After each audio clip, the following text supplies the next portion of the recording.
Yo, what's going on, man? Today is June the 9th, 2023. It's your boy Chris, and this is the ChrisBeCappinn NBA show where I'm live on Twitter right now. I'm also live on YouTube as well. If you guys haven't already, check me out on the opposite platform that you're watching on. Consider doing so. We only got a couple games of the NBA Finals, and I'm really excited for this break that I'm gonna get after the Finals is over. We've been going strong, man. Doing this show pretty much every single day throughout the entirety of the NBA season. Took some weekends off, but we've been going strong, man. So you had this time where, for myself, it's kind of, it's leading to just kind of tired. You kind of want it all to be over. But I will say we have continued to cash. It's been a very profitable NBA playoff run, specifically coming off a 4-1 day. The only bet we lost on was Denver first quarter, minus the half a point. They were tied in that game. They were tied. I think it was 24-24. They cashed the first half, though. I think they had a 5-point lead. They cashed the full game minus the 2.5 when I gave it out to the YouTube membership. And I also talked about playing Denver minus 4.5 for some plus money. I thought the game could get out of hand, and it did get out of hand. Also cashed on the under 214.5 as well. Denver bought, pretty much their best defensive effort on Wednesday night. Held the Miami Heat to, I think it was just 94 points. They only hit 11 threes, shot less than 35% from the three-point line. And that's the formula for how you beat, the Miami Heat. So I thought Denver came out with a sense of urgency in that last game, and they played how they should have, given up a game at home. So can they replicate that performance again today? I'm not sure. This line is 3. Now is what I'm seeing. It looks like it's coming back down to 3. I know it had went up to 3.5, so I want to change that real quick. And then the total is actually on the move as well. It opened at 211. It's actually up to 212 on Circa. It's some 211 and a halves out there as well. So total is going up just a tad bit, and I'll talk about the side, and I also talk about the total. Get into some prop looks as well.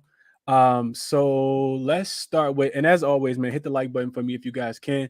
If you guys join late, call your cousin, your uncle, nephew, brother, co-worker, sister, and let them know the ChrisBeCappinn show on. Tell them we all trying to get some cash, and we trying to win tonight, man, on the NBA game. So do all that good stuff, and let's get into it. So let's go to I think it might be easier just to go to the total. I think the total first. Let's talk about the total. It's actually what I feel most confident in.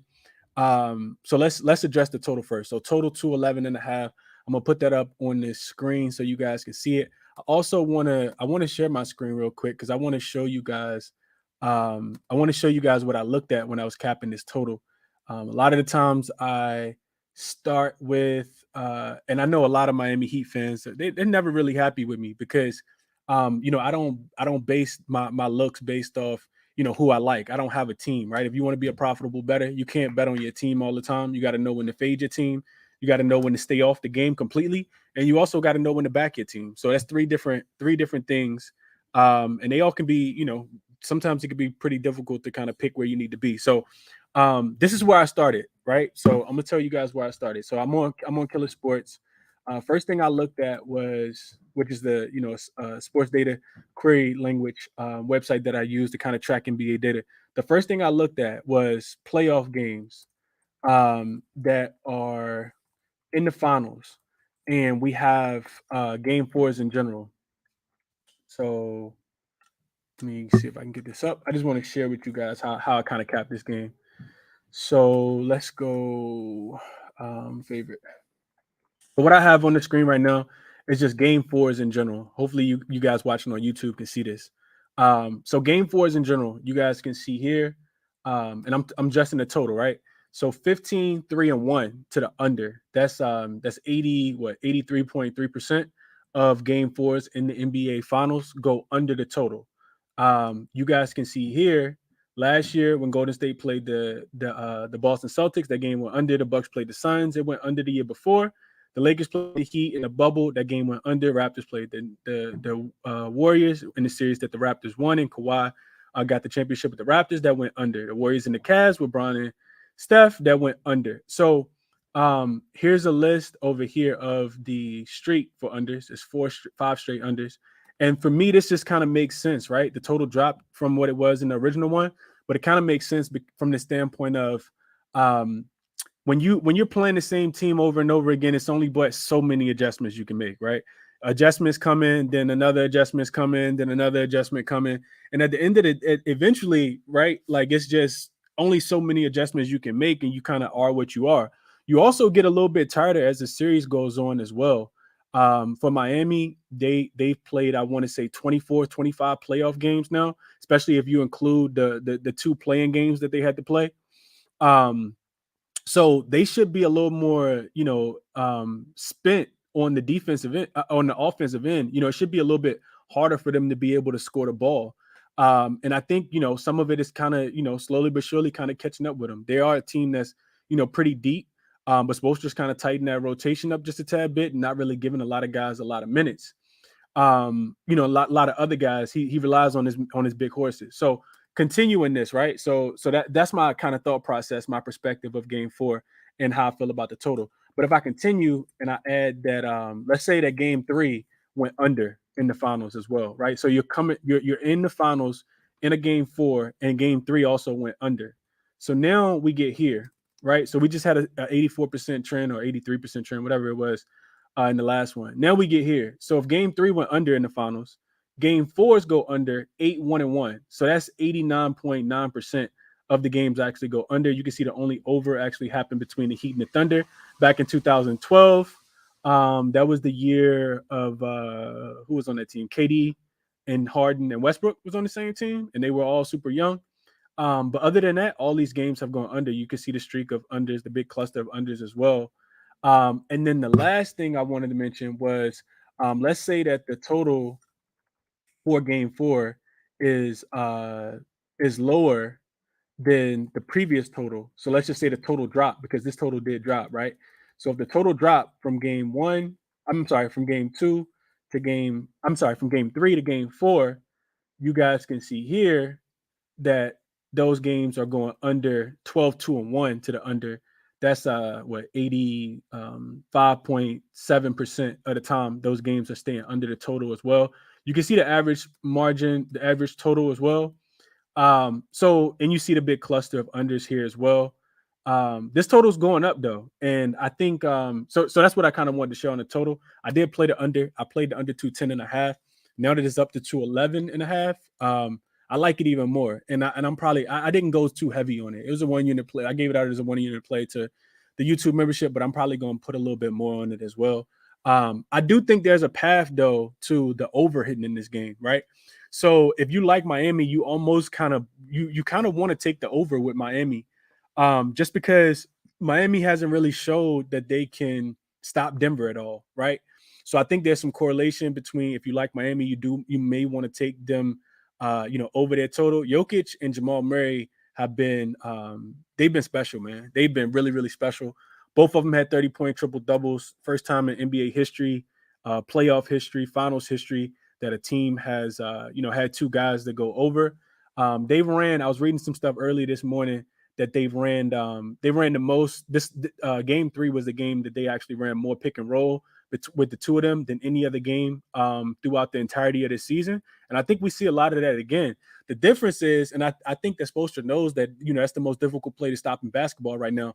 The difference, I think, is that I think that the adjustment Spoelstra makes today is that Spoelstra is going to live and die. He's going to sell out on Jokic and Murray pick and roll, because they got killed in game 3 between Jokic and Murray running that pick and roll. So I think the adjustment is you sell out to those guys, at least until you see Michael Porter Jr. and KCP, make some 3-pointers. I don't think Denver is a team that cares about stats. They just want to win a championship. I think they're a super resilient bunch, and I think that they don't care who gets the numbers. Jamal Murray, had some open looks in the last game. Even though he had 30 points, he passed up those open looks to try to get KCP and Michael Porter Jr. involved. They just weren't able to make shots. Christian Brown, of course, off the bench came in. He played extremely well. I don't think that replicates itself again today. Could it? Absolutely. But I think this is kind of like Lonnie Walker did to the Golden State Warriors, where he kind of came in that fourth quarter and kind of lit the Golden State Warriors up, and you have your moment of shine. But I think that Spoelstra will make the adjustment. I will say Christian Brown was doing was I don't really know how you adjusted that if you're not, because he was just cutting to the rim, like at the right time, cutting to the rim. Denver changed the position of Jokic in the pick in the offense. They wanted to run the zone, but Jokic was coming to the top of the key in game 2 to catch the ball, and they were denying that. So in game 3, the adjustment was they put Jokic on the court on the block, and you put Jokic on the block, and then it's a whole lot harder, especially when you got Jamal Murray on strong side as well, because then you kind of got to pick your poison. You can't really double off him any other place. Both Jamal Murray and Jokic are going to continue to make the right plays. So in my estimation, Miami's going to have to continue to play the game slow. They're going to have to play with a really slow pace, and I think that's one of the things that I put up in my write-up. So game 2 was actually played at a pace of 90.5, with the Heat scoring just 94 points on an effective field goal percentage of 42.9, and they had an offensive rating of just 103.8. The Heat also didn't turn the ball over. They had a turnover percentage that was just 3.8, which continues to keep Denver from being able to score many points in transition. And we know Denver wants to get out and run in transition as much as possible. Denver also didn't turn over the ball, right? So when you don't turn the ball over, that leads to less, transition buckets, right? They did have an offensive rating of 120.4, which was the second time this series that they've had an offensive rating that was that good. They did only shoot 28% from the 3-point line. I think we could see them shoot a little bit better from the 3-point line, but typically teams don't shoot as well on the road. I think that if Miami is serious about winning this game, they'll continue to play really, really slow, like they did in game 2, and keep trying to mix up their defensive coverages. If you've been watching the games, you've been watching Denver, or you've been watching Miami, when they score, they can get into their press, which also the only reason that they're pressing, they're not trying to steal the ball. They're pressing because they want Denver to have the least amount of time that they possibly can to get into their offensive sets. So, if they start their offense with 14 to 12 seconds left on the shot clock, Miami feels like that's a win, because then you limit the possessions that Miami gets on the opposite side. So game 3 was played at a slower pace than game 1, and it was the 4th slowest pace for Denver in the playoffs, throughout the whole entire playoffs as well. I think they played like 18, 19 games now. So in my opinion, it makes sense because Spo, he needs to kind of muck the game up and slow down the pace. So I think they want to continue to do that to give themselves a chance to win this game. I think we see great defensive intensity from Miami to avoid Denver. They don't want to go back to Denver down 1-3. That's paramount, right? You don't want no team other than the LeBron James-led Cleveland Cavaliers have ever come back from a 3-1 deficit, and it'll be extremely deflating, to lose both games at home, especially when you stole one early in the series in Denver. So if Miami's not knocking down their threes at a high rate, I also think that they will continue to struggle to put up big points on the board as well. And with Miami, you're really betting on 3-point, 3-point volume, right? Like you're betting on 3-point shots going in.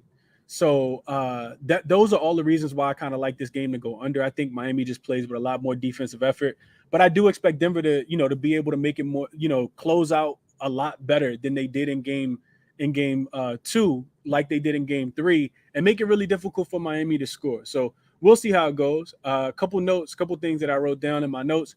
I wrote that Miami wins this game if they're generating and knocking down open looks. Denver did a better job of defending the 3-point line in game 1. They allowed just 25 uncontested threes. Miami made 10 of them. That's 40% of the threes that they shot. 53% on uncontested threes in game 3. Miami had 30 uncontested attempts in both games 1 and 2. So they need to find a way to get more open looks, because they didn't get as many, and in turn they didn't make as many either. Also, Miami needs to win the 50-50 balls, and they need to continue not turning the ball over. I think Jimmy and Bam have to continue to facilitate.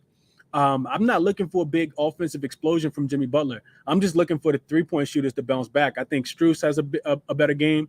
I think Gabe Vincent is the guy that I really like to go over his points prop at 12.5 today. I think that number is a tad bit too low for a guy that can fill it up, and played extremely well in games 1 and 2. And I thought he would have had a better game 3 if he just didn't get he got a bad whistle on some of those calls in game 3 that led him going to the bench and kind of threw off his rhythm throughout for the rest of the game. You also got to, like I said, you got to find a way to slow down that Jamal Murray, Jokic pick and roll. And Denver doesn't necessarily play with the same energy and effort, knowing that this is as close as they'll get to a Miami will get to a must-win game. So Denver, in my estimation, is the better team. If they play with the same energy and effort that they did, I do think that they could win this game.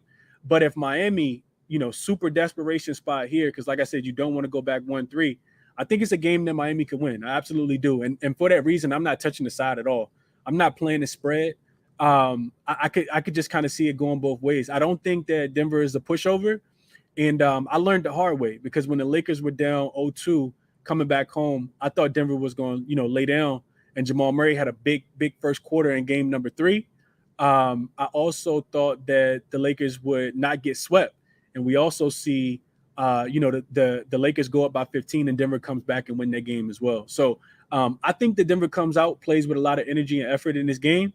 And you really, I know that, Mike Malone's telling his guys that, hey, if we can get this one, then, we're one win away from the NBA title and we're on our way back to Denver. So for those reasons, I didn't touch the side. But I did play the under. I got it at 210.5, but I like the 211.5. If you can find a 212, I absolutely love that spot as well. I think we just see great, energy and effort. If I had to make a play in the game, like on the spread at all, I'd be looking at Miami first half. I think Miami catching a 1.5. It should be a 1.5 at home. I expect them to have the lead at halftime in this game and not be playing from behind. I just think it's going to be an intensity thing. If you watch the post game, the media availability yesterday, Jimmy talked about it a lot. How they'll come out, a lot more assertive, a lot more aggressive. They'll play much better defense. Jimmy didn't receive a lot of criticism, but if you go back and watch the game, Jimmy got burned a lot on defense, a lot of gambling. He almost looked like the Denver Nuggets players did in game number 2, where he was over helping and Jamal Murray was hitting wide open 3-pointers. And some of those other guys were contributing as well. So I think that we just see, a very, really, really locked in team, but it wouldn't surprise me if Denver won this game at all, because Miami almost has to play a perfect game if Denver is going to play with the, intensity and effort that they played with in game number 3. And that's how it kind of all looks. So for those reasons, I'm off the side. It seems like a winnable game for me either way. So I'm off the side, but I did play the total. If I'm looking at props, I do think that I think there's a couple props that stand out to me. One of them is Jokic under 10.5 assists. Because I think it's a winnable game for Miami, I did some digging. Jokic is averaging, I think, 11 assists in wins, and he's averaging only 7.6 assists in losses. I think that Jamal Murray continues to be the head of the ship. And I think Jokic could get to 10 assists without getting to 11 assists, or he could get to 9 assists, still have an extremely effective game, but not get to the 10th assist. Get to the 11th assist. So I think my under 10.5 assists is like minus 136. I also expect Denver to play with a lot.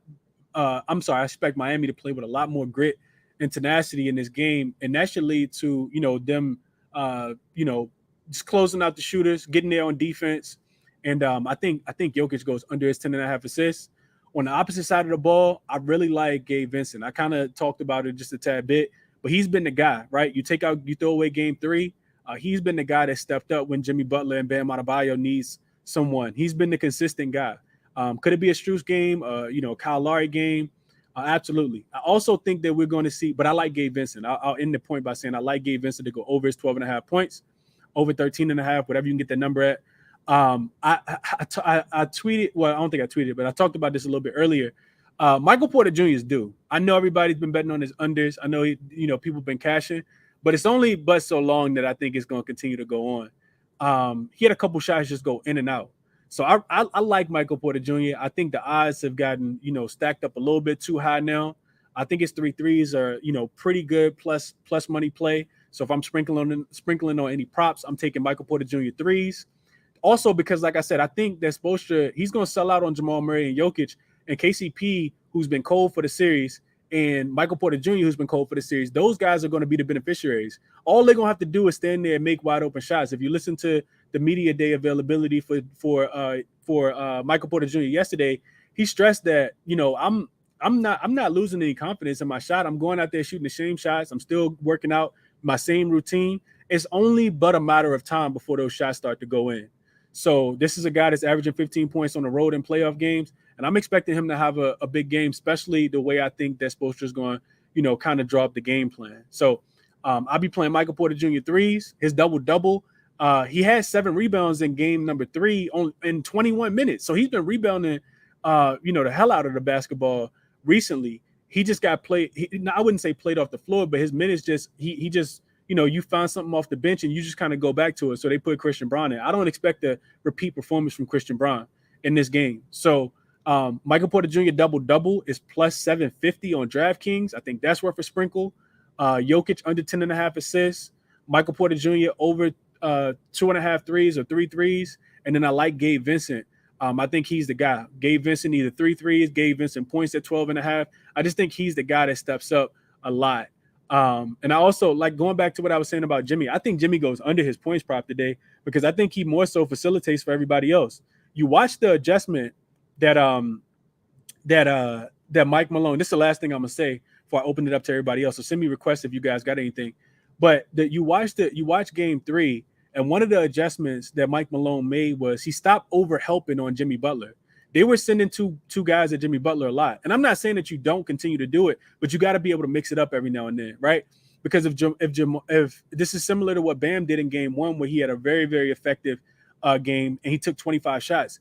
If you're Denver, you want Bam to take 25 shots, because if Bam shooting 25 shots, that's less 3-point looks for Max Strus, Gabe Vincent, Kyle Lowry, Tyler Duncan Robinson, Kevin Love, and everybody else. So I like that. That was one of the reasons why I kind of like Gabe Vincent today. I didn't play any of those officially, but I probably will sprinkle just a tad bit on all of those unofficial prop plays. And then I also think that we see you got to put Highsmith in there at this point.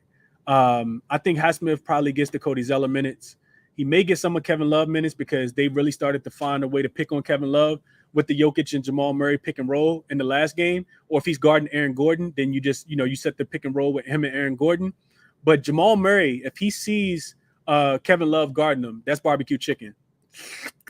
Finger licking good. He wants Kevin Love guarding him. So I think you could get a little bit less minutes of Cody Zeller, and you go with Highsmith for a tad bit. So those are my thoughts on the game. Only official play that I played was the total under. Like I said, I got it at 210.5, but it's up to 212. I would definitely be playing the under in this game. And then maybe something live, right? I want to see if Miami's real. If Miami really wants to win this game, and more so, I want to see if Denver really wants to win this game, because I think this game's going, for me, is going to go how Denver wants it to go. If Denver comes out and plays with the same energy and effort that they did in the last game, I think that they win, because you forced Miami into taking a lot of tough shots. And you just live with the results. If they're not making 15 to 17 threes, I said this before game 3, they're not making 15 to 17 threes, they don't have a chance to win the game in my estimation. So tough twos is what you want to give up if you're Denver, and you want to continue to play the defense that you played. Keep those same good habits that you saw in game 3. So those are my thoughts, man. Let me get the people up real quick. Hit the like button for me if you guys can. Retweet the show, do all that good stuff. What's going on to my guy Sean, Tariq? What's going on? Appreciate you being here as well. Damian says maybe Jimmy gets back to getting everyone involved and don't play hero ball and give Miami a chance tonight. I think so, Damian. That's what I'm thinking. Akbar, my guy, what's going on? Coop says need the Heat to continue the zigzag theory and cover the 2.5 spread. Going with the Heat money line in a must-win spot. I could not talk you off. I'm not betting against the Heat today. I really love the spot for Denver last game, which is why we kind of cashed there. TNT says he really appreciates the time that I put in on the stream. I appreciate you showing the love, TNT. I just love this stuff, man. I absolutely love it. I go back, rewatch the game, read articles. I'm tapped in on all sides, man. So I appreciate the comments. What's up, Free Minds? Prolific, what's going on, my guy? Coop says Murray with a nasty burn on his hand. I don't know if his scoring will be a factor in the game. Maybe keep running his assists. Yeah, his assist line went up from 6.5 to 7.5. That burn was bad. The first thing I saw when I looked at that coup was, what hand is that on? And it's actually on his left hand, so it's not going to affect him shooting. It's going to be interesting to see if they actually patch it up. It looked like it was big enough that, where you probably want to, kind of patch that up. So we'll see. Barstow, appreciate you being here as well. Matt says, can you check those understats for first half? I cannot check those for first half, but I know a guy who can, Matt. If you shoot me a DM, I might can get that to you before the game start.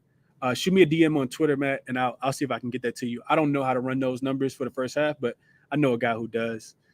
Coop says, live bet Duncan Robinson threes if he goes scoreless in the first half, hit 2 threes and will go up to 320 this game in the this hit the last 2 games in the fourth quarter. I don't know what it is about fourth quarter and Duncan Robinson, but boy typically goes crazy. Troy got some prop looks in the chat. He likes Bam over 20.5 points, Caleb Martin over 9.5 points, and then DK boost for Butler, Jokic, and Murray all to score 20 points is plus 100. No way I could talk you off for those guys getting to 20, even though I like the under. What do you think about Caleb? I don't know, man. I feel like Caleb probably continues to have some positive regression. He didn't play well in the first 2 games. He was kind of sick, but he played pretty well in game number 3. So I don't really have a strong read on him, but I like Caleb. I like Caleb game a lot, and he's one of the guys that can actually create for himself outside of Jimmy Butler and Bam Adebayo. So couldn't talk you off of Caleb. I didn't even check his numbers though. Keon says, I like Michael Porter Jr. over 6 rebounds. I would also agree there. What are your thoughts on first half over 104.5? I would only look towards the under. I think that's Alexi, but I'm not playing the first half. Think Jokic clearing the 48 and 43.5 points plus rebounds? I do. I think that Spoelstra goes back to making, trying his best to limit Jokic as a facilitator, and goes back to some of the defense that we see in game 2. And then you just need Denver to miss some of those outside shots. So I do like Jokic to continue to score. I mean, if you're not, this is a no-brainer. You don't really got to talk about that. I think that he still gets the rebounds as well. So I like it. Appreciate you as well, Marcus. Thoughts on Denver team total under 107? I actually like Denver team total under 107.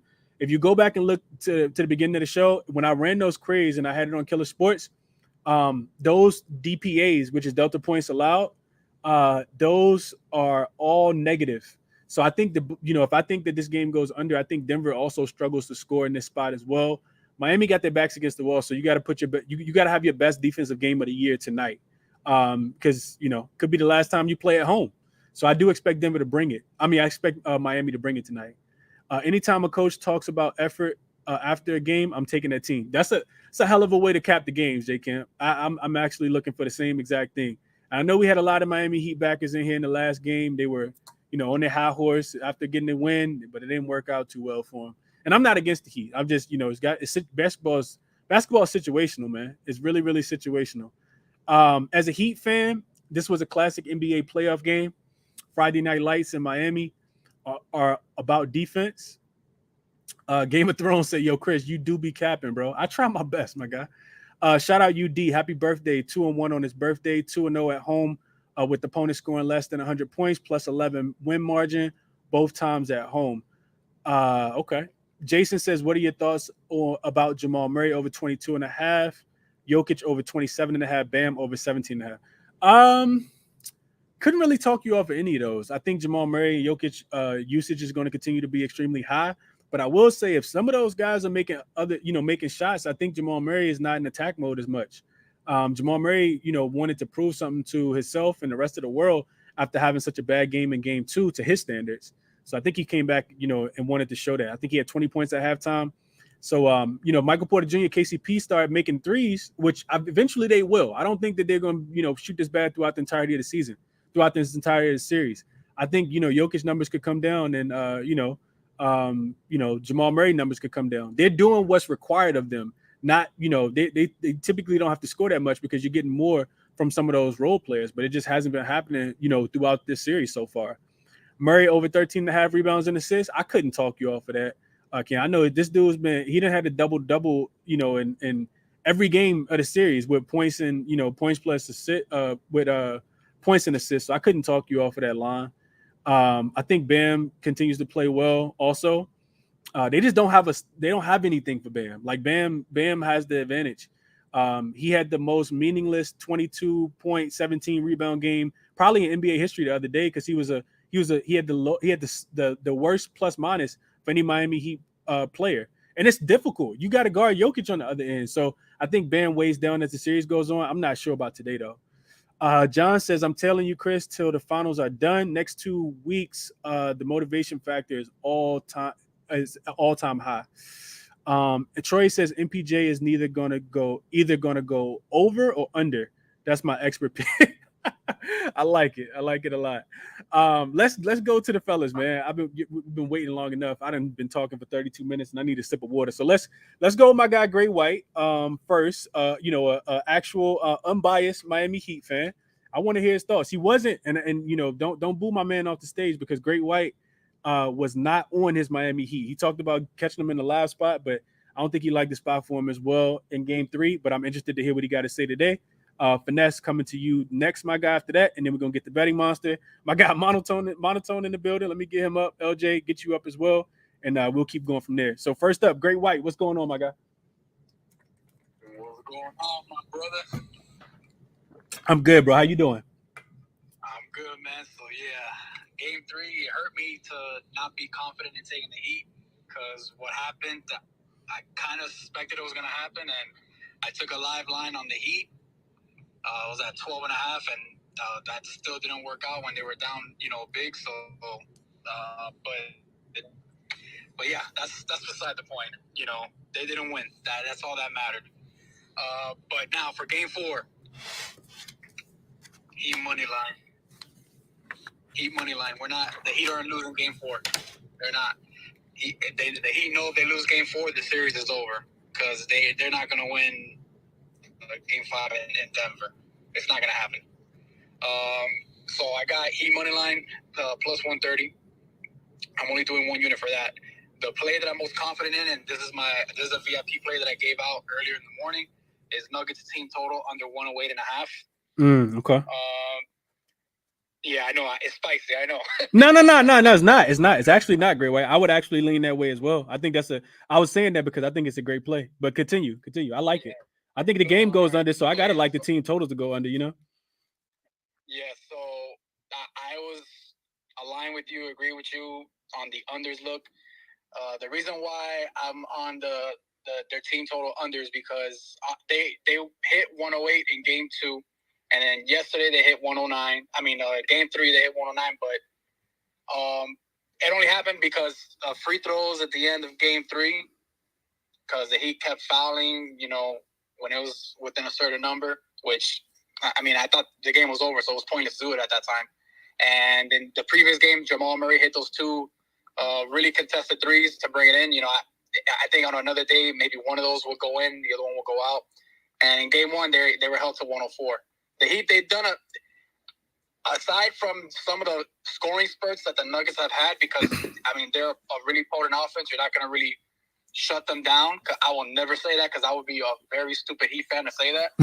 But overall, the Heat, they've done a decent job defensively on the Nuggets. And this is the game. I'm expecting, like you said, Spo said it, Jimmy Butler said it. They did not have the intensity, the aggressiveness that they needed in Game 3. They let that one go. I think they're going to put all their chips on the table tonight because they don't want to go back to Denver down 3-1. And I think it's going to show more on the defensive side than on the offensive side. I wouldn't be surprised if both of these teams score under 100 tonight. Mm-hmm. That's what I'm thinking, Great White. That's what I'm thinking. And it's one of those ugly mug games. If for some reason there's a high-scoring first quarter, you already know that I'm going to hit the live under. I'm gonna be with you too. So that's So those are my first two plays. Then I'm gonna go with my defensive system that I've been doing. Bam 1 block, and Jimmy 1 steal. I know Jimmy the last 2 games hasn't gotten a steal. He was taking some gambles in Game 3. He was out of position. I don't think he's gonna be sloppy like that tonight. I think he was just doing that to try to get a run going. I think he's going to be more locked in defensively tonight, and I agree with his points under. I don't think he's going to be looking to be that much of a scorer because the lift on his shots, it's as each game goes, it's getting worse and worse. There's a picture that they showed online. I don't know if anybody caught it, but his ankle's swelling up again. And, you can see it on the court as he's moving around at times.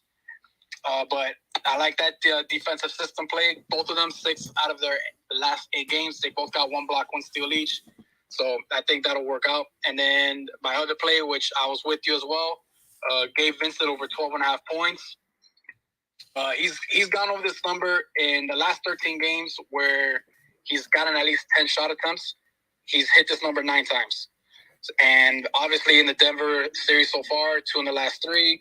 And the last 4 games at home, he's gone over this number 3 times. The numbers show that he should bounce back and hit this tonight.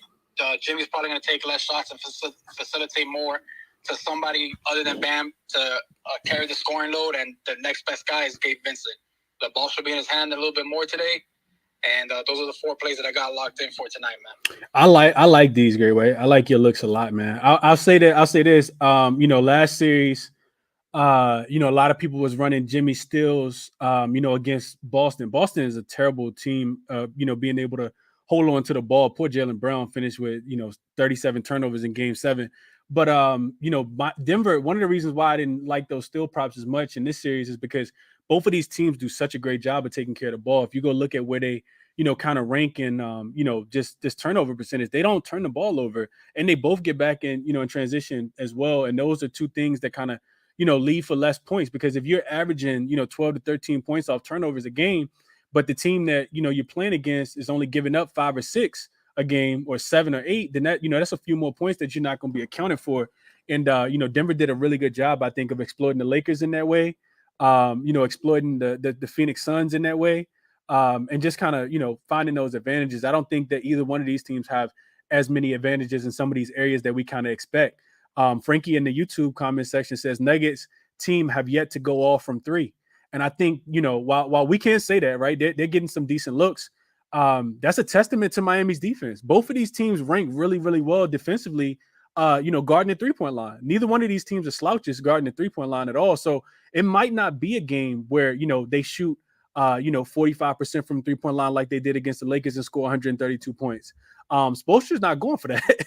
He'll slow the game all the way down if he has to. So great points by you, Great White. I just kind of wanted to make mention of that as well, because I look at these games and, all these stats from a lot of different angles, but I like your looks, Great White. For time purposes, and best of luck to you, Great White, as well. For time purposes, let's keep going. Finesse is up next, then Betting Monster, and then I'm coming to Monotone after that. I also got A1 Fantasy in the house. I'm not sure what he wants to offer or she wants to offer, but want to hear what they got to say. And we got Ben as well. So let's go to my guy Finesse, and then Betting Monster, you can be up next. What's up, Finesse? What's good, bro? How you feeling? I'm feeling really good, my brother. Really, really good. Just one bet tonight, so I don't got to sweat too much. And Friday night, just want to enjoy the game, bro. How about you? Absolutely, yeah. Same. Trying to keep the action limited. Just enjoy the finals. Shout out to everybody up there, everybody listening.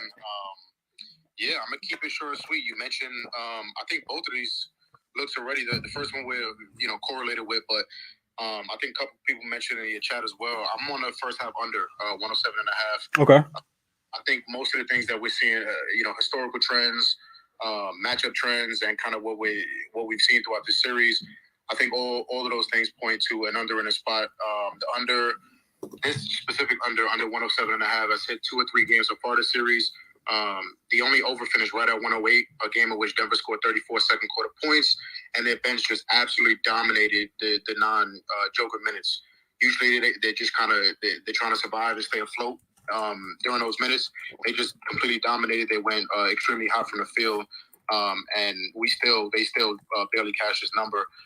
Miami's first halves have gone under 7-8 last 9 and 7-8 last 9 home games in the playoffs. We talked about this every single game. The pace has been extremely slow.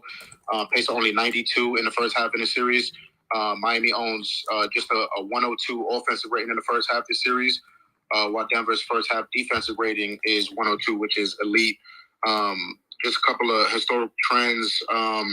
So since 2005, the first half under is 14-4 in game 4s of the NBA Finals, including a perfect 10-0 to the under when the series is 2-1. First half unders are also 12-3 last 3 years of the NBA Finals. And the first half unders 109, 69, and 3 last 2 years in the playoffs, which is 62%. Those trends, especially the Game 4 trend, really sticks out to me. Game 4 is a pivotal series, kind of, extreme desperation series, especially when teams are up to 2-1. Especially when teams are up 2-1. These teams have had extensive experience versus each other, right? It's Game 4 already. You played 3 games, plenty of film, and we're seeing dogfights, and I expect the same tonight. So really like this number. The number actually kind of moved more in our favor if you like the under. So I would grab that. Definitely my favorite play of the game tonight. You also mentioned Gabe Vincent. So my boy MJC posted this early in the day. I saw it, liked it. I wanted to do some more digging, and I absolutely love it. So I'm telling him on that. We've seen spectacular performances, and Gray White just mentioned this as well, and he kind of summed it up well, so I won't kind of talk too much about it. But we've seen spectacular performances from Vincent, and they'll need him tonight, offensively, defensively. Had some foul trouble in Game 3, still played over 30 minutes. Like Gray White said, the minutes and the value, more importantly, should be there. And when they are, he usually soars over this line. He mentioned the 10-plus shots. When he's getting that volume, he's covering this line. True 3-level scorer. They need him tonight, and I think he shows up like he has for most of the series. I would lean Jamal over 7.5 assists. The line got bumped with good reason. We're just seeing extremely elite basketball IQ from him. It's been a much as the games have gone on. Just his just dicing up this Miami defense. The hesitation moves, the dribbling moves to get in the right space, recognizing and kind of dissecting where defenders are coming from, and just finding open spots. The float game is working, the finishing is working, and more importantly, the playmaking is working. So he's done it every game in the series. I don't think it stops. I think Miami pays even closer attention to him after what he did in Game 3. Just a historic performance by him. So that would be my lean. I'm probably going to get there, haven't locked it in. So only things I've locked in, under 107.5 for the first half, and gave this over 12.5 points. And that's all I got, bro. I appreciate you. Okay. First half under for Finesse, and Gabe Vincent over his 12.5 points, man. I said I was going to play Gabe. I really like Gabe tonight, and it feels good when somebody sharp as Finesse is also on Mr. Gabe Vincent as well. I like Gabe a lot tonight, man. I really like Gabe a lot tonight. I liked him in Game 3, but I like Gabe a lot. Okay, cool. Let's keep going. Best of luck to you, Finesse. Appreciate you sharing the looks as always, my boy. Monotone is up next, and then we'll go A1, then Ben, and then Betting Monster was up next. My fault. Betting Monster. Let me get to you. I almost overlooked you. Betting Monster, you're up next. Then kick it to Monotone. What's up, Betting Monster? Hey, what's going on, Chris? Last time I was in here, I gave out a 5% bet on the Nuggets. Laying up points, we cashed that. We're going back today. We're going back to the well today. My only play today is a 4% play. I'm on the Nuggets. I'm laying a 2.5 with the Nuggets tonight. We've been in this spot before. I seen what they did when they went up to LA. LA. I knew that was coming. Yes, they stole Game 1, and the whole world said, "Well, there's no chance that they can get that second game. The Lakers must win this game. The Lakers will win this game." And we seen what happened in that next game where they stole that next game. This is the same spot, same situation. I'm gonna continue to ride this wave. Miami Heat have been a pretty good team, but Miami Heat is the game is over. Jimmy Butler is not the same guy that we previously seen in that Milwaukee Bucks series and that Boston series where he completely dominated the game. He have not dominated none of these games. These first 3 games, he have not dominated. Now, he did put up 28 points, but it really wasn't a dominated performance. The Joker's the best player in the world. The head coach even said, "Well, they pretty much he can't stop him." That's a fact. So they focus is Jamal Murray. And one thing about Jamal Murray that we have to understand is that I see and I like Jamal Murray. To me, when he's on the road, to me, he in these post-series and the finals, to me, he been better on the road than at home. Now, we did see where they gave up 2 games up in Phoenix, but we also seen a Kevin Durant and a Devin Booker damn near score 100 points between them two. Mm-hmm. And then I think Shepard went off in one of those games off the bench where he scored damn near 20. Besides that, they gave the Timberwolves a game. They swept the Lakers. Miami Heat, they got game 2, but really when you go back and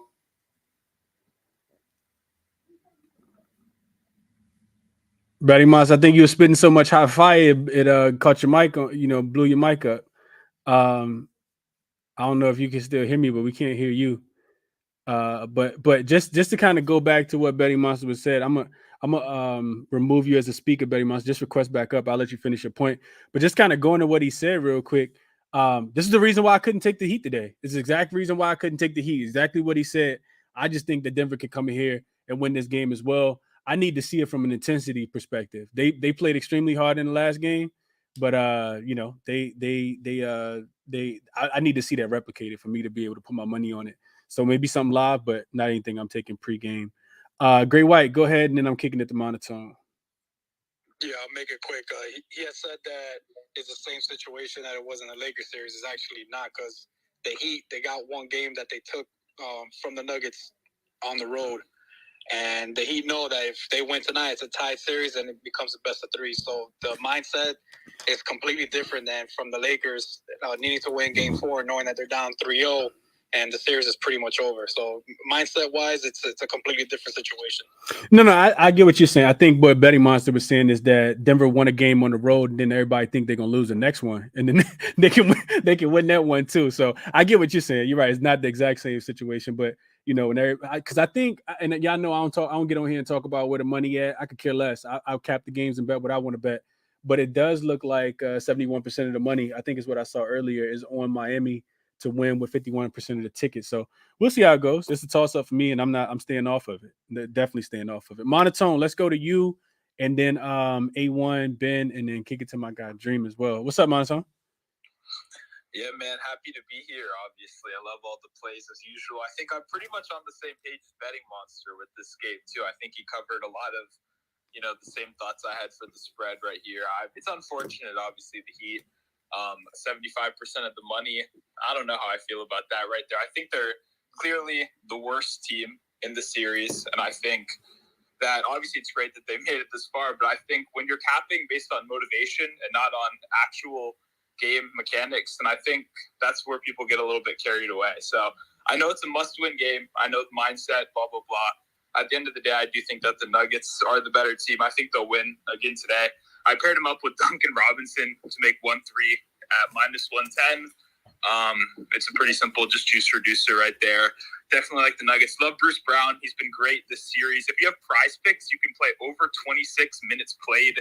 I think that's a phenomenal spot. He's been trending upwards, played that number in both of the last 2 games right here. But if you're just on the sports book, I love points plus rebounds. Ultimate role player. He can get it done in multiple ways. Great cutter out there in transition. He makes himself useful on defense. That's what I really love. I think Coach Malone kind of figured this series out, right? If Jimmy Butler's not going to score 40 points a game, you got to stop Strus. You got to stop Vincent. You got to stop those outside shooters and let Jimmy try to win this game one-on-one in the paint. It didn't work out. I don't think it's going to work out for the rest of the series. That's why I love Bruce Brown. That's why I love Christian Braun. Those guys are they're annoying on-ball defenders. They're going to be out there. Their hands are going to be up. They're going to be pushing people off the three-point line. I think that'll make them useful, and I think that's why Bruce Brown should play 30 minutes again once again today. So I know there's a lot of Michael Porter Jr. talk. He's obviously very, very controversial right now because he's letting everybody down. I think if you are going to play Michael Porter Jr., I would simply only play the long shots. I think if he's there, he's going to be shooting threes. That's what he gets paid to do. I would rather just play the ladder than play, minus 180 at 1.5. I think he either makes himself known very fast, he's useful out there, or we go to the same smaller, guard rotations where Christian Braun plays more, Bruce Brown plays more, and they use their defense instead. So that'll be interesting. Love Bruce Brown. And then finally, I have Jamal Murray over 7.5 assists. I know it's pretty popular today. I put a video play up on my page a little bit earlier talking about it, but he's averaging 5 assists a game just to Jokic. Take out all the rest of his teammates just to Jokic. That's absolutely insane. It's an unstoppable 2-man game. And yeah, those, double-doubles speak for themselves. So definitely like the Nuggets today. Got some props. I think we got some good looks today. Okay, Monotone got some looks. Appreciate you dropping those off, Monotone. Definitely follow Monotone, man. He makes it. He got all kind of content. He do videos. He got articles he writing. Dudes all over the place. So definitely check out my guy Monotone. Show some support for my guy Monotone for sure. Let's go. Let's go. A1. Never heard from A1 before. Appreciate you being here. A1. What's going on? What you got for us today? Appreciate you having me on. I was going to say that a lot that you talked about earlier, I agreed with basically all of it. From Michael Porter Jr. especially, I think Christian Braun's getting a little bit overhyped in my opinion. When you look at the film with the zone, like Miami was running a lot of zone, and Christian Braun was getting a lot of the free cuts. I don't think that's going to be there tonight. I also like Jokic under assists, like you said. I think that's a phenomenal bet. But I also do like Jimmy Butler over points rather than the under. For me, I think that Denver didn't bring the low man on. Just like Bonatone said, they're kind of giving that more that one-on-one situation with Jokic in the paint. For me, I think Jimmy's going to attack that early on. And then I'm expecting an adjustment at halftime if Jimmy's successful to potentially, bring that low man back, him get the passing going. Maybe Gabe Vincent gets involved a little bit. That's kind of just my perspective on it. I do like MPJ a lot. In fact, I think MPJ had the best defensive rating out of all Nuggets players as well last game. So I think MPJ is getting a little bit undervalued. The vote of confidence also in, I think Michael Malone was like, MPJ's got to get going. We need MPJ. I think he's going to get going early tonight. I took his first basket, first three, just like 0.25 units each. I think they try and get him going super early tonight. So I like him for ladders as well. Okay. Hey, well, I like the quick analysis. You right on to the point. I got to be more like you. I get on here and start just chopping at the bit. I like the way you delivered it quick, bro. I like everything you said too. That's some really sharp analysis. I just gave you a follow. Appreciate you, my guy. I hope you cash tonight. Thank you. Absolutely. Let's go to Ben, and then I think it was Ben first, then Dream, then get LJ up here, and then I got to hear from my guy CJ as well, because he told me he was right about Michael Porter Jr., but he also told me the Heat was gonna shock the world and everybody was gonna be wearing red the next day. So I got to hear from my guy CJ too. But let's go to Ben first. What's up, Ben? Hey, Chris, how you doing? I'm good. What's going on with you? I can't complain, man. We got a lot of sharp people in here. Hopefully, we're all right. Cause it sounds like everybody's at least mostly agreeing on a lot of stuff. I'm on Gabe Vincent also. I love the game under. That's my biggest bet of the day. That's 3 units. I've come in here a million times in the playoffs and talked about betting on teams either facing elimination or playing in basically a pseudo elimination game at home. Just betting for the full game to go under, just because obviously those are pressure packed moments, and typically as series go on and we get to where teams are facing elimination or more or less this is an elimination game for the Heat. We just see a lot of these games go under, and it's been very profitable so far this playoff. So we're just going to keep riding with it. I expect it to keep being profitable. For whatever reason, I'm just going to keep riding with Michael Porter Jr. His rebounds. I mean, he was on the hook going into the fourth quarter and didn't play a minute last game. I expect that to be different. Obviously Vegas moved that line down from 7.5 to 6.5. I mean, he can't play any less minutes than he did last game. I mean, I say that now. Maybe he plays 20 minutes tonight, but if he plays 25 plus minutes, I expect him to get to the 7. And then I got a couple kind of builder type deals. I got Gabe for 10, Bam for 15, Jimmy for 20, and Jokic for 25. I got that for plus 150 this morning. And then I put that together with the full game under at 211, and it came out to plus 500. The reason I like those guys, obviously everyone talked about Gabe Vincent already.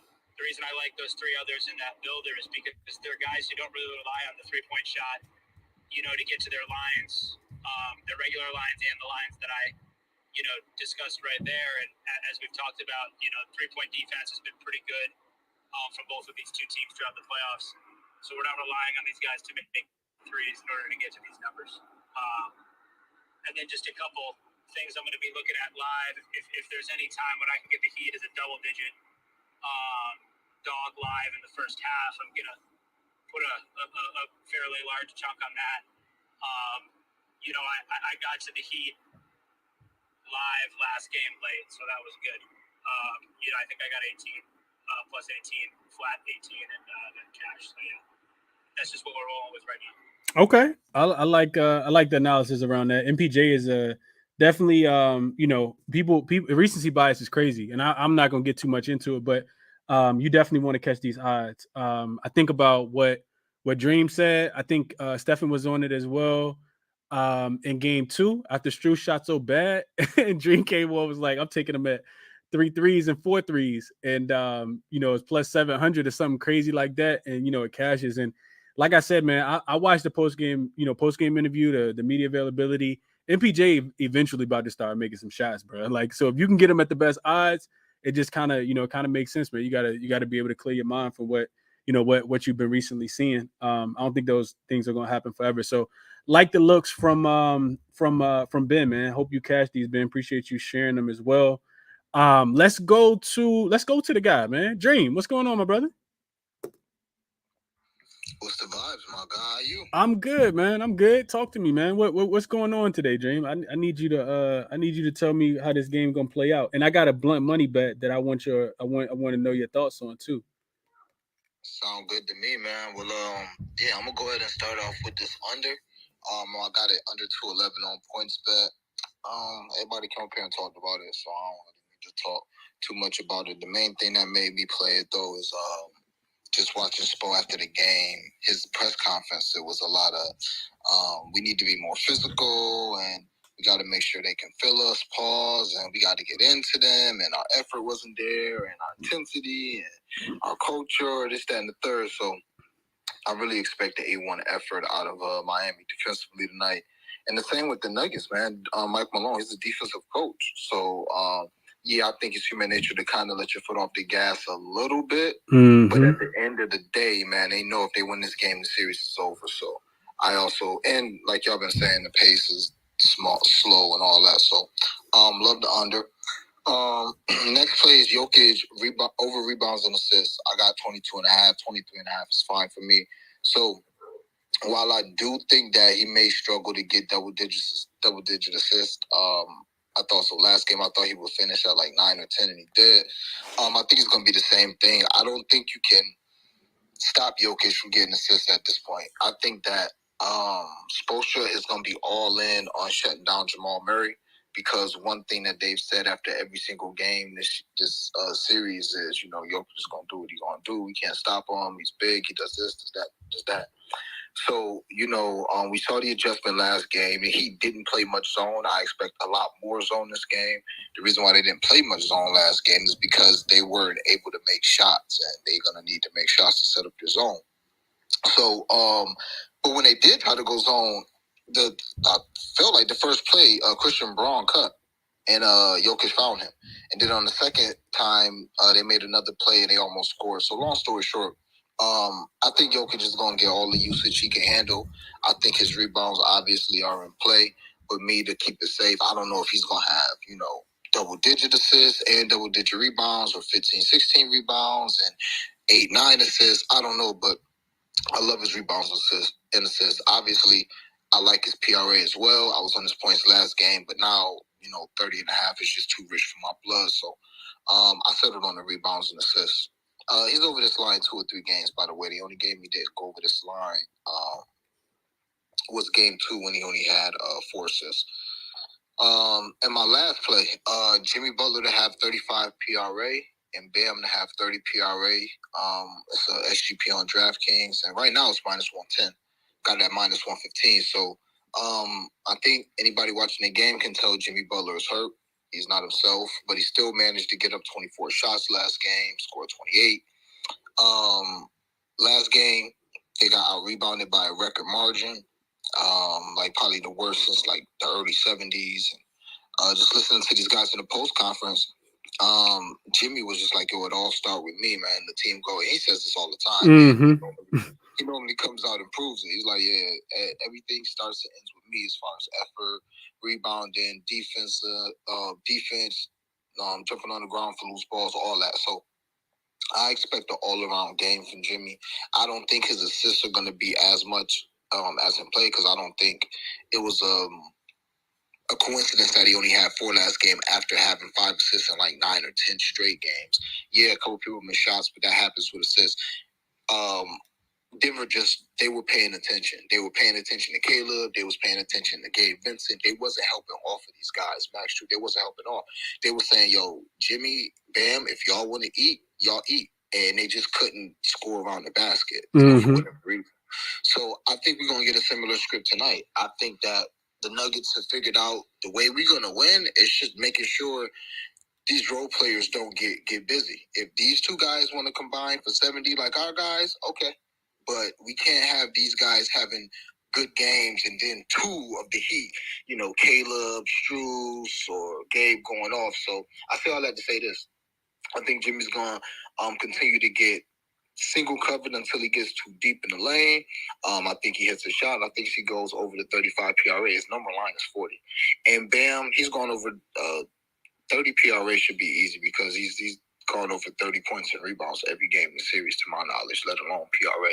So, I put those together for minus 115. All my plays on my page, so if you missed something, just check out my timeline. And I'll give y'all 2 blunt money bets. So actually 1 blunt money bet, and then I'll just talk to y'all about futures, and then Chris, whatever you got, we could chop it up. So I played, actually, 2. So I played KCP and Michael Porter Jr. each to have 3 threes. That's plus 1,400. I think that Spoelstra's adjustment this game is going to be the opposite of what he's been doing. So this whole series, he basically been like, all right, man, we're going to stop KCP. We're going to stop the others. And if these two guys beat us, it is what it is. Obviously, last game, that peaked, and I don't think he can do that any longer. I think that he can not easily, but I think it's a good chance that he kind of pivots his game plan, and he's like, all right, I already got MPJ and KCP. They already out of sorts. They already cold. Now we can, allow our defense to get in rotation a little more, and if they, gonna get a couple open shots, that's fine, but we got to stop Jamal Murray at all costs. So I expect aggressive traps. I expect aggressive double teams, all that. If Jamal Murray have 30, you have 30. But I just think it's a game for these role players. Now, whether or not they hit their shots or not, that's another thing. But as everybody said, it's great value. So I played that. And Michael Porter Jr., 10 rebounds and 4 threes, like plus 2,700. I mean, this Michael Porter Jr., he can do that. So love the odds there. And futures, man. So right now in this series, Jamal Murray is second in threes with 8, and Gabe Vincent is first with 10 threes. Duncan Robinson has 6, Kyle Lowry has 6, and Max Strus has 5. I played Duncan Robinson to lead the series in threes at plus 6,000.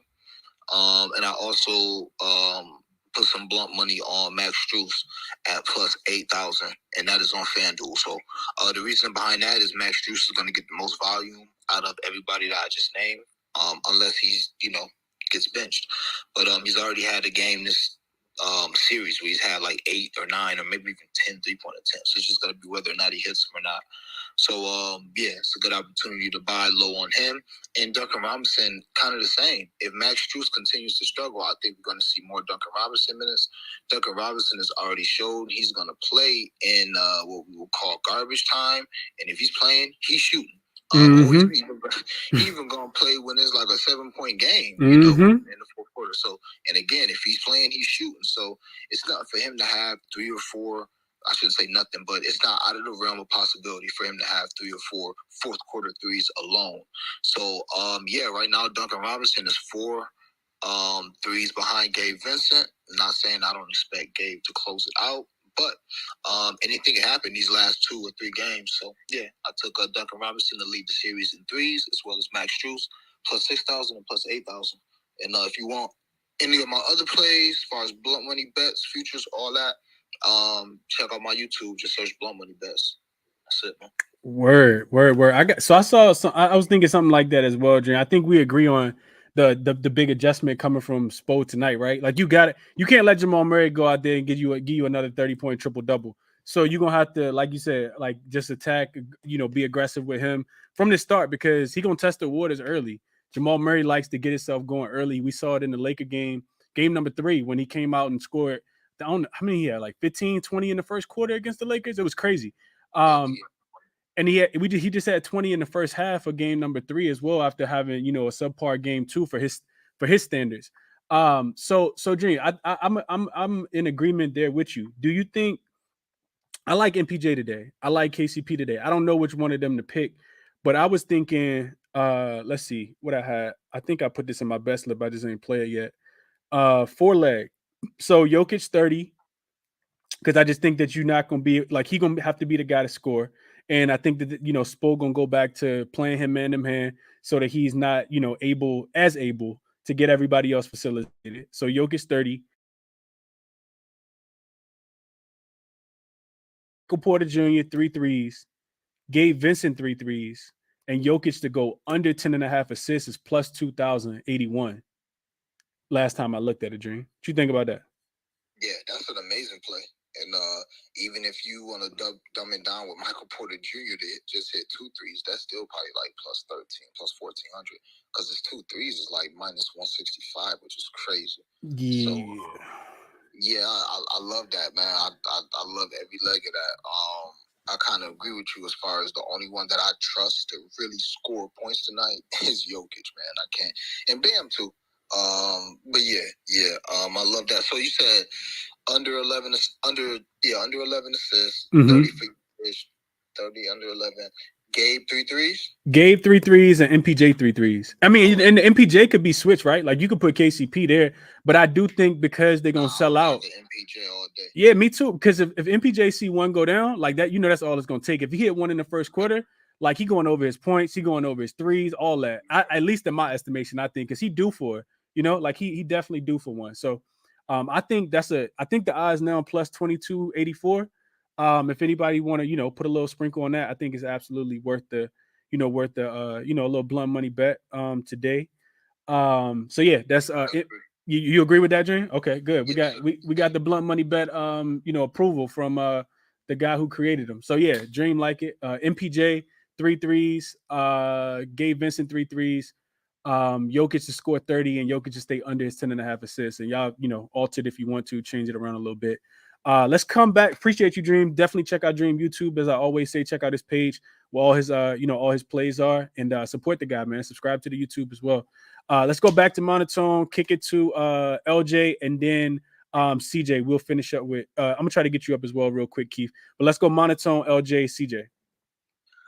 Yeah, no, I just want to say love all those spots right there. And I was kind of curious. I've been hearing a lot of people mention KCP.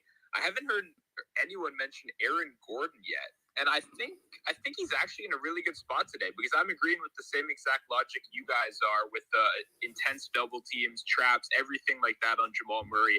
I think we can slot Jokic in for his 30 to 40 points. But at the end of the day, we got to figure out who's going to score those next 60 to 70 points, right? Especially if we're believing Jamal Murray has kind of a lower volume day. And I do think Aaron Gordon can go back to taking advantage of those mismatches he took advantage of in game one, right? If we have to take Kevin Love out, because Kevin Love can't help trap Jamal Murray, right? You got to have Caleb Martin for that. So suddenly Aaron Gordon can take advantage of those Max Strus switches, those Gabe Vincent switches, and I think he can get back in the paint again. So I think I'm going to play Aaron Gordon over 12.5 points at plus money, and then I'm going to play 10 points combined with Jokic to hit 1-3 at minus 110. Both of those numbers are 3 for 3 this series and 15 for 18 in the postseason, which is absolutely incredible rates. I know Jokic 3 doesn't sound like an amazing parlay piece, but it actually has been because guess what? You just let him take threes. He's Nikola Jokic. He can do everything on the basketball court. You just let him take the 3, and he's going to take like 3 to 4 games. So he's always knocking one down. I really do like that Gordon and Jokic combo. Yeah, I would only be able to echo everything you said, Monotone. I agree with those looks for sure. And I won't even say anything else. I'll just say I like them. Like those looks a lot. If you want to parlay them together as well.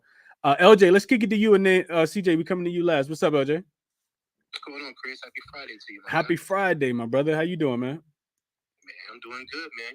Had a good day last time I came on, so I just want to keep the winning vibes going. Okay. What we doing game 4? We're gonna do. I got a little bit going, man. Start off with the total. I have Denver winning 107 to 99. I don't see the Heat scoring 100 points. The last time they scored 128 points, man, was in Game 3 versus Boston at home. They shot 54% from the 3-point line, but that was the last home game they won, bro. They've lost 3 in a row at home. In 2 out of those 3 games, they only shot 28% from the 3-point line. So if I'm saying that Miami's going to have a desperation game, they're going to have to be efficient from the three-point line because they're only averaging 100 points in the last 7 games. After that game, Denver's averaging 113 in their last 7. So the only way that Miami's going to have to keep up with them, man, they're going to have to hit the three-pointers. And I just have to see it. That's why it's going to keep me off the full game total because I agreed with the 206 under because I got it capped at 206. So I agree with the under full game. And I also agree with the first half under 2. Shout out to Finesse, giving those first half trends. I got it capped at 102. So I believe the first half stays under as well, but I'm not going to bet it because I'm on the first half spread. I got Denver -1 because Miami's only averaging 46 points in the first half. Denver's averaging 56. That's a +10 first half difference, man. And that -1, I think it's a little bit too low. But I do believe that the Heat will have a desperation game at the end, being that this could be the last home game that they play. But Denver's won 4 straight road games, man. So it's just hard for me to pick a true side. And the fact that Denver has won every second quarter and every third quarter, I'm going to bet Denver live coming out of halftime because they're 5-1 to the third quarter in the last 6 games. So that's going to be my play as well, betting it live. But I'm on the first half -1 Denver. I just believe that they're going to come out with a sense of urgency and continue to keep doing what they've been doing because I just don't think Miami can score enough at the beginning of the game. As far as props, I'm on Jokic, man. Over 30.5 points, -120. He's hit this number 6 out of 8 road playoff games. He's averaging 42 in the 3-game 4 playoffs in this season.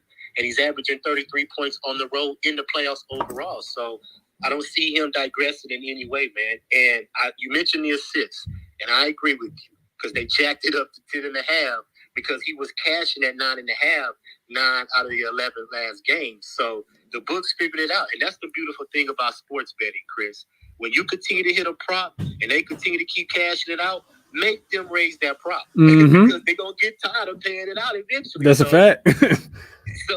So I agree with that. The 10.5 is a little bit high because he could land at 10. And as we know as sports bettors, man, we don't chase numbers, man. You raise it for a reason. We bet averages. We don't chase them. That's a fact. That's a fact. He also didn't hit that 10th one to the fourth quarter too, LJ. So yeah, I like that. Exactly. Yeah. So they raised it for a reason, but you got to be smarter than the books, and we tend to do that. So I'm going to stay off of that for sure. But definitely his points over 30.5. And I'm going to go to Jamal Murray over 25.5 points, -113. He's hit this number 6 out of the 8 road playoff games, averaging 27 on the road in the playoffs. And, he's hit this number 12 out of the 18 playoff games overall. So he's going to continue to be aggressive, continue to score. And I agree with you on this assist as well. They raised it for a reason. We was cashing the 6.5. They raised it up to 7.5 because they don't want to keep paying out that money because he's going to have 7, I believe. We may miss it on the hook. Now, I would endorse the points and assists because they have it at 33.5. Because if we say he's going to get over 25.5 points, he can get 27 points and 7 assists. That's a 36 right there. You know what I'm saying? So he's going to easily cash that with the points and assists combined. But I'm just going to stick to the points. You see what I'm saying? Keep it modest, keep it light. So over 25.5 points for Jamal Murray. My other 2, I got Butler over 27.5 points +100 because he's had 27 plus points 5 straight home games. And when he scores 30 plus, Miami's 5-0 in the playoffs. Now, he's been held under 30 14 of the last 15 games. But I do believe that he's going to have to be aggressive tonight and score because he averages more at home than he does on the road. So I believe if they're going to get this win, man, Butler's going to have to get to 30. So I just believe that's 27.5 should cash. And speaking of that, man, Jimmy Butler does most of his damage from the free throw line in these past seasons. And Denver's did a good job keeping him off that free throw line. Mainly Aaron Gordon is the primary defender on him. He's not falling for the pump fake. He's staying disciplined so you don't give those easy calls to Jimmy because he tends to get bailed out by the refs on those pump fakes to get to the line. He was averaging 9 free throw attempts on the season. Denver's kept him to 4 free throw attempts in this series, bro. So that's the difference right there, to make up them points. Stop Jimmy Butler from getting those easy buckets. That's a fact. That's a fact, LJ. You make them take tough twos with just putting your hands straight up.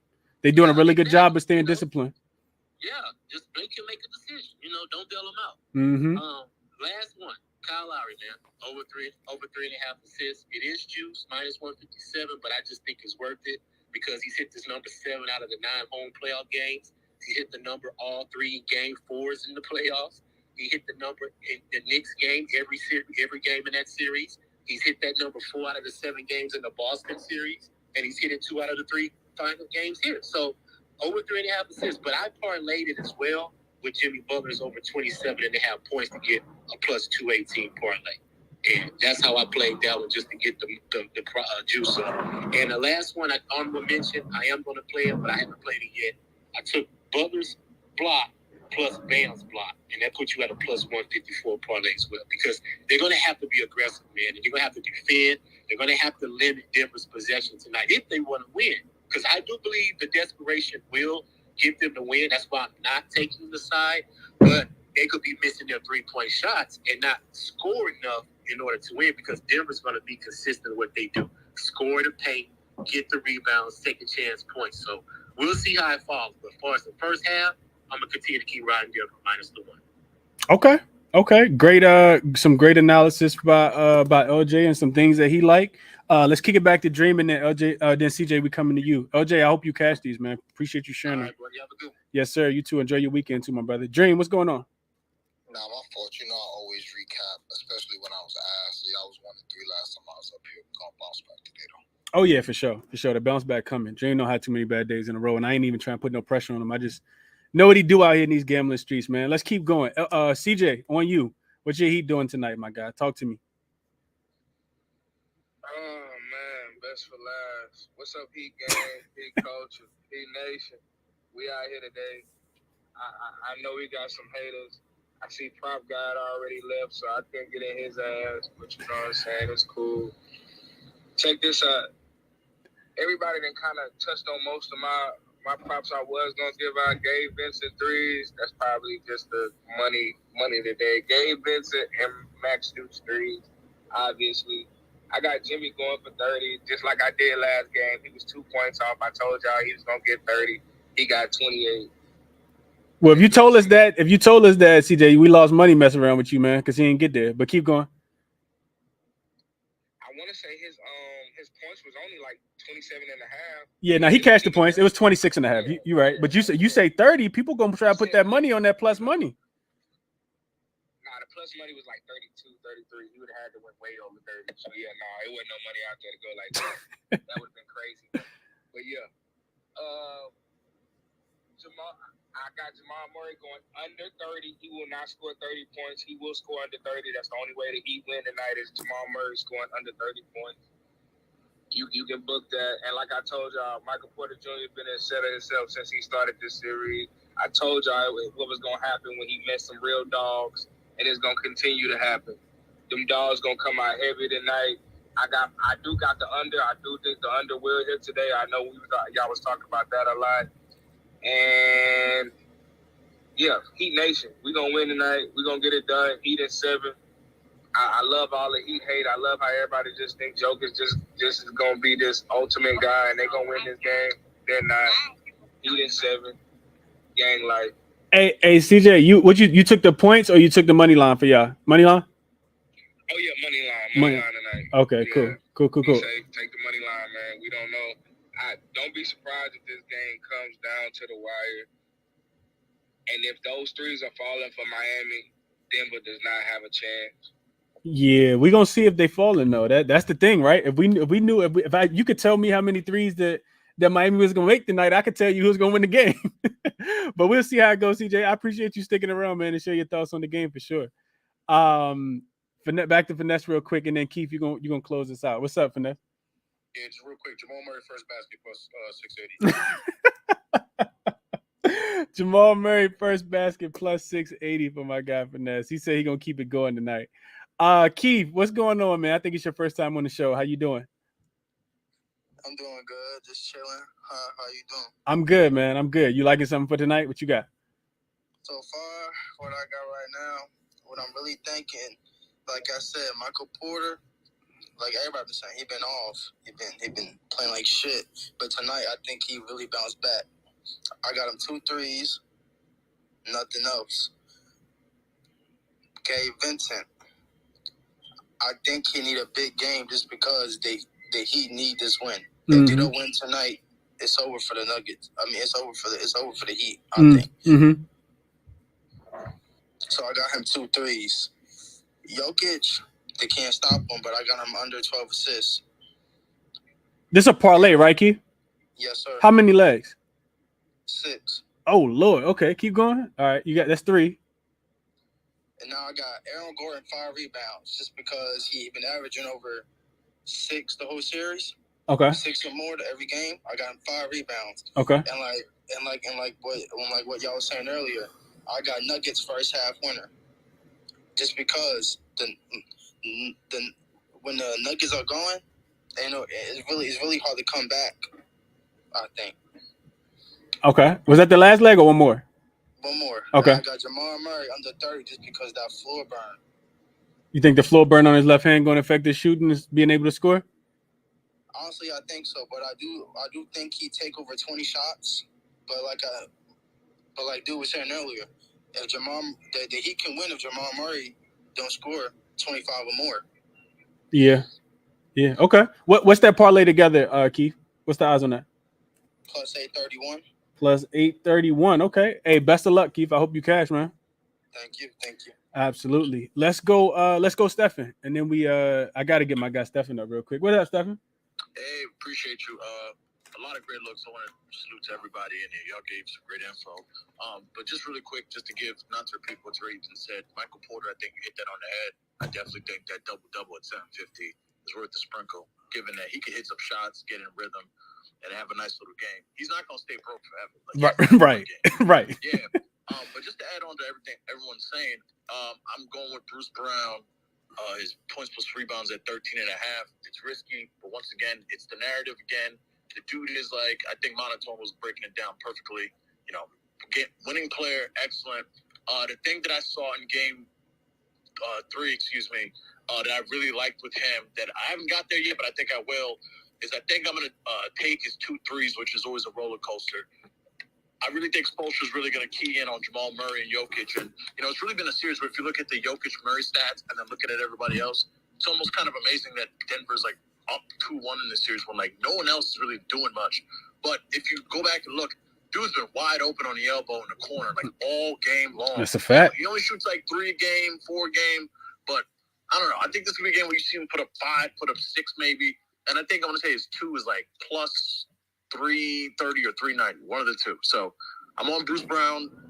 Jimmy's system always got to ride that, even though it missed last game. Thank you, Bam. You screwed that up. And yeah, Michael Porter Jr.'s rebounds. It's already been said. So that's all.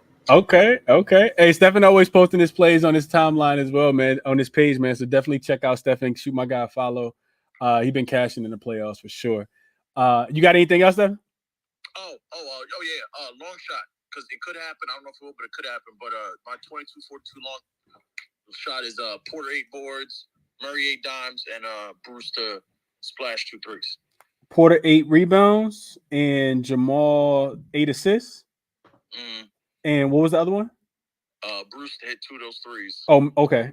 Bruce. Yeah, every series he always has a game where he hits 2, and he hit it in game 1. And hey man, yeah, home 2 for the fans. What you said that was plus over 2,000? Yeah, 2242. 2242. Okay, so that's similar odds to mine, huh? 0.1 unit play. While you enjoy the Friday night. Yeah, for sure. I like this. I like that it's not too many legs either. It's the odds are very similar to what I said. What I was saying earlier. Jokic, 30 points. Jokic under 10.5 assists. Gabe Vincent and Michael Porter Jr. to hit 3 threes was plus 2284. If anybody want that long shot, just a sprinkle, just a small sprinkle. And I think that's a good way to end the show, man. Let me kick it back to Great White real quick and see his hand went up. Then we're gonna get off here. We've been on one game for an hour and a half, but it's the finals, man. So we could do that. What's up, Great White? Let's talk about the game until game time, bro. Hell no. Absolutely not. Off topic off the game, because I said this a couple of weeks back. I meant to bring it up with Dream. Actually, I think it was during the regular season. Dream could correct me if I'm wrong. But I used to think that he was calling his bets blood money bets, not blunt money bets. Oh yeah, I remember you said that. Yeah, blood money, baby. Okay, He trying to get it all back in blood. Yeah, he trying to. Yeah, that was getting it back in blood. Yeah, I remember that. So I wanted to ask Dream when we getting the blunt money bet shirts.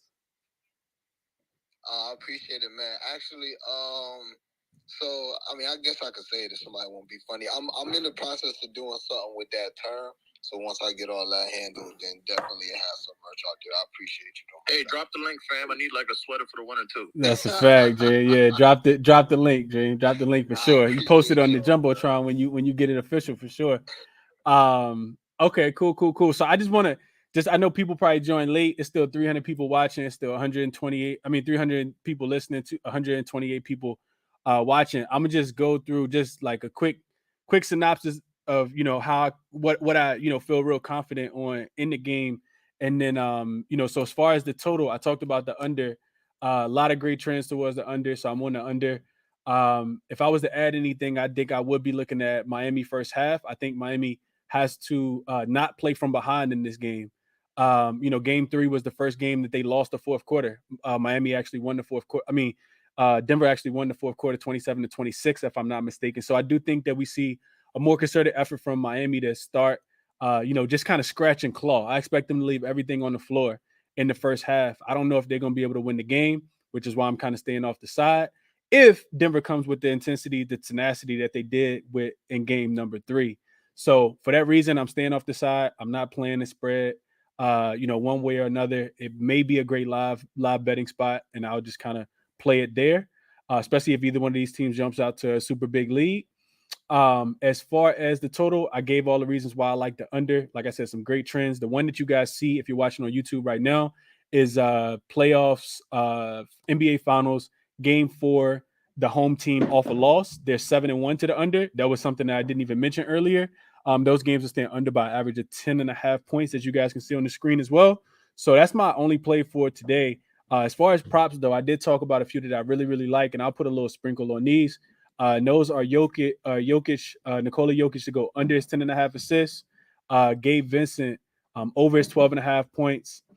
And Michael Porter Jr., I think his double was worth the sprinkle. Just the weight, at the rate that he's been getting the rebounds. If he can play 25 to 30 minutes because he's knocking down his shot, then I think he's going to be back to his normal minutes in today's game. So Michael Porter Jr., like Stephen said, I think he's due too. So, and I also think that Spoelstra just starts to sell out a little bit because it's the only way you can slow down Jamal Murray and Jokic pick and roll. They ran the pick and roll more times in game number 3 than they had throughout the entirety of the whole season. So, that's just their bread and butter, and that's what they're going to feel comfortable with when their back's up against the wall. But it's not tonight. So we'll see how that goes. But I do think that Michael Porter Jr. Double is definitely worth the sprinkle at plus 750. These odds were plus 300, lower than 300, 250, I think, like 2 games ago. So I like those looks a lot. The blunt money bet, as my guy Dream would call it, is just a tenth of a unit, a little small play, a little fun play. And that is Jokic to score 30, Jokic to go under his 10.5 assists, Gabe Vincent and Michael Porter Jr. for me to both hit 3 threes. If you guys want to tell that one. And like I said, switch it up. Might be KCP threes.